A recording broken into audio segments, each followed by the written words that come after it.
What is up, guys? Happy Metal Gear Solid Day. We are here on the base PlayStation 5 first with Metal Gear Solid Snake Eater, the remake, of course. So, yeah, we're going to get straight into this one. I'm excited to see what it looks like. We're doing it on base PlayStation 5 first here today because I want to see the difference when we go to PS5 Pro and actually talk about what is different in terms of those two modes. And maybe we'll even do a comparison in the coming days. But before we get into that, please consider liking and subscribing if you do enjoy these first look videos, so you can see a look at the game if you want to buy it for yourself and pick it up. So this is Metal Gear Solid Snake Eater on PlayStation 5. I've got my frame rate counter up. We are at this area right now.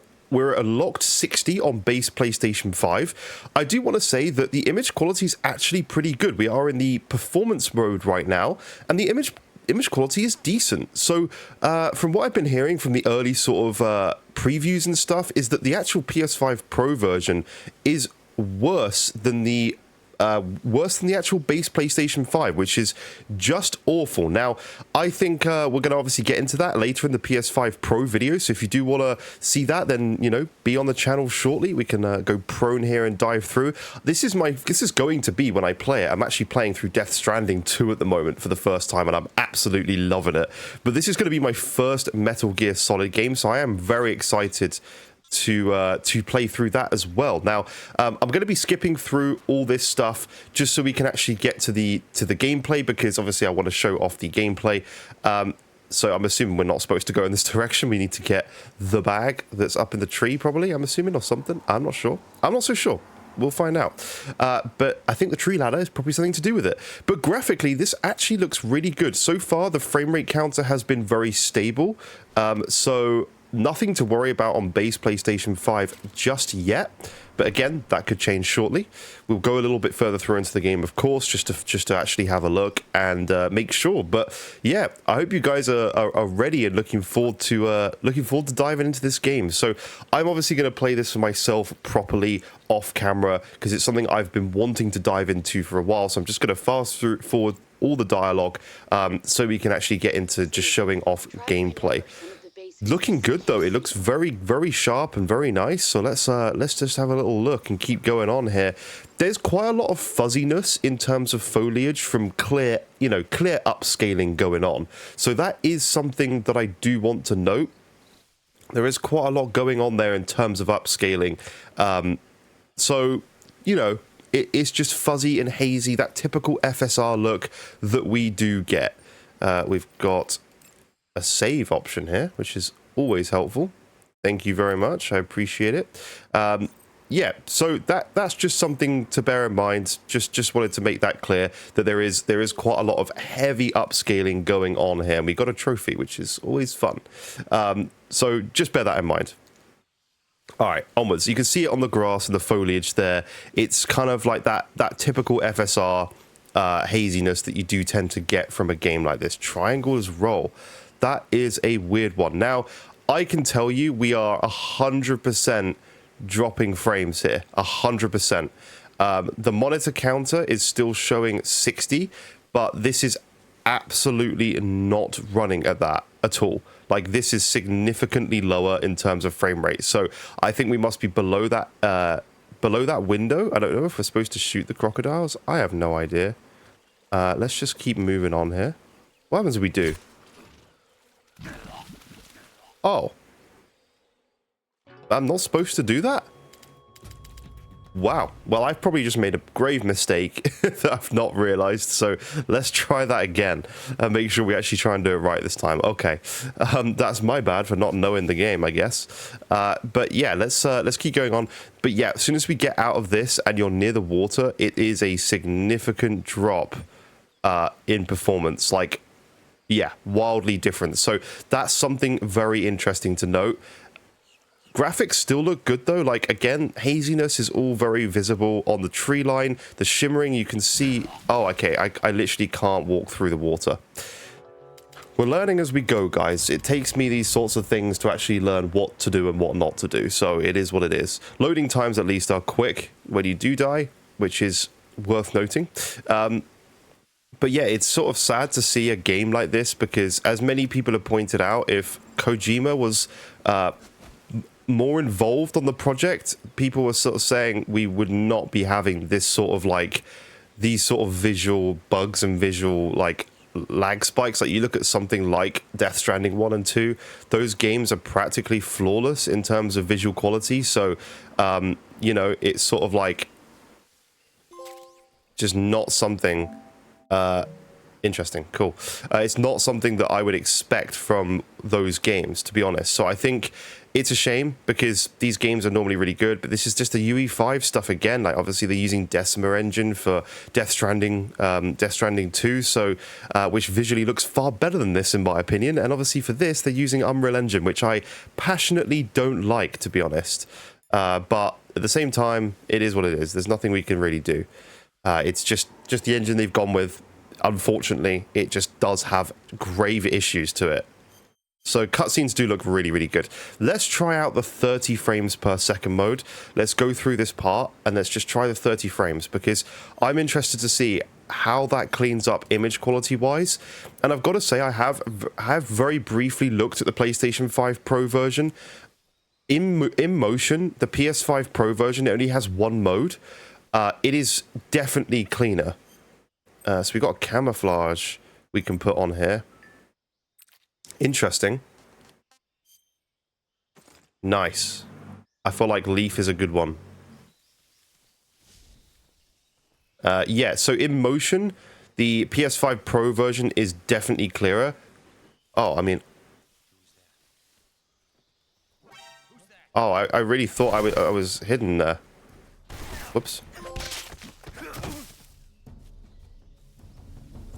How do I run? I'm not so sure. I have no idea how to run. There's an alert thing going off. Can I get my gun out? Yeah. That's not a gun, is it? Wrong one. There we go.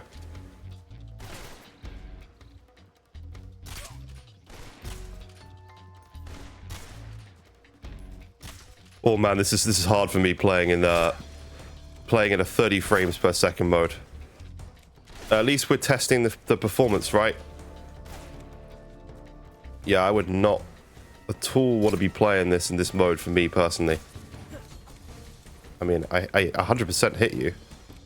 I absolutely hit you. Like, what are we talking about? Okay. Nice. Did we do it? I think we did it. I think we did okay.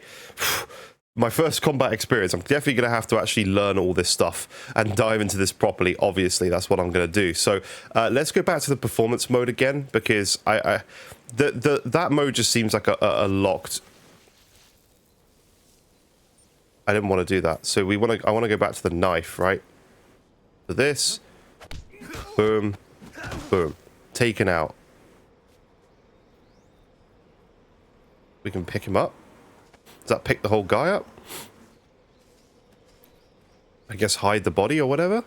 We just launch him off the edge? No. Oh, okay. No, it's not pick up. It's like, as in get ammo pick up. Oh, wow. I did not realize those guys were there. I'm assuming I have to lie down in the bushes since I got caught so quickly last time. But yeah, you can definitely see that hazy FSR look to it.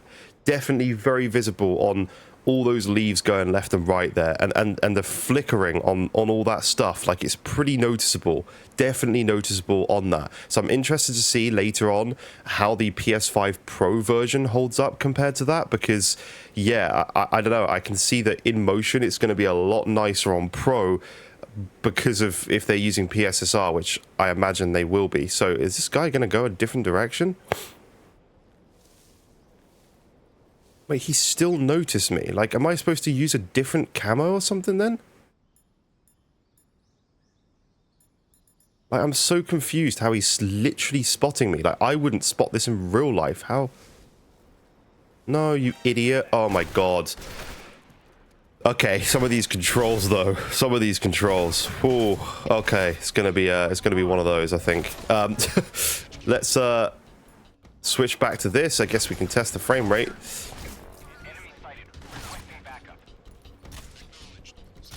I'm confused about how it's putting some enemies to sleep, and then now my bullets are going straight through them sometimes. Like, am I wrong in that? Like, I literally just shot multiple bullets through an enemy there.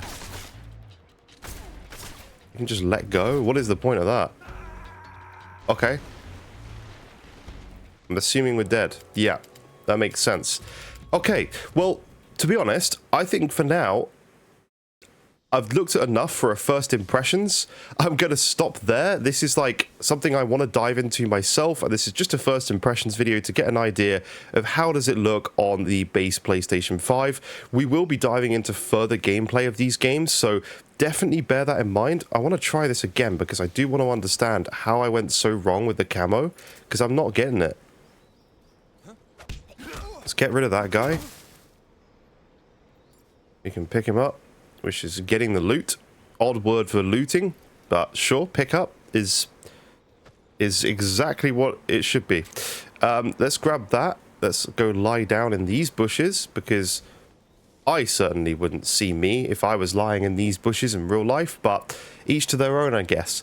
Again, the only thing I would like to say, I always advocate, and I always like to have an unlocked mode in these games. That would be really nice to have, because in my opinion, we should always have unlocked modes for future console generations where these games get new life by running at 120 frames and higher dynamic resolutions as well. So that would have been really nice to have an unlocked toggle with these two modes, with quality and performance. But no, it's not there, so that's fine. You know, it's not the end of the world, but it's just nice to have because it just gives new life into these games where we do eventually play. I think I just need to sit further back in the bushes like I am now. That seems to have worked. Never mind. I am obviously missing something from the tutorial. Maybe he just spots you briefly and then hopefully he's going to go the other direction and not walk straight over to me. Oh.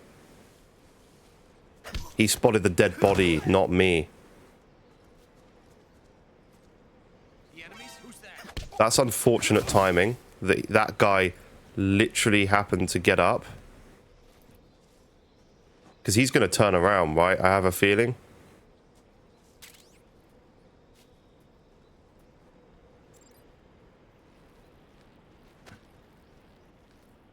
So we can like crawl along. That would have been an easier way of doing this.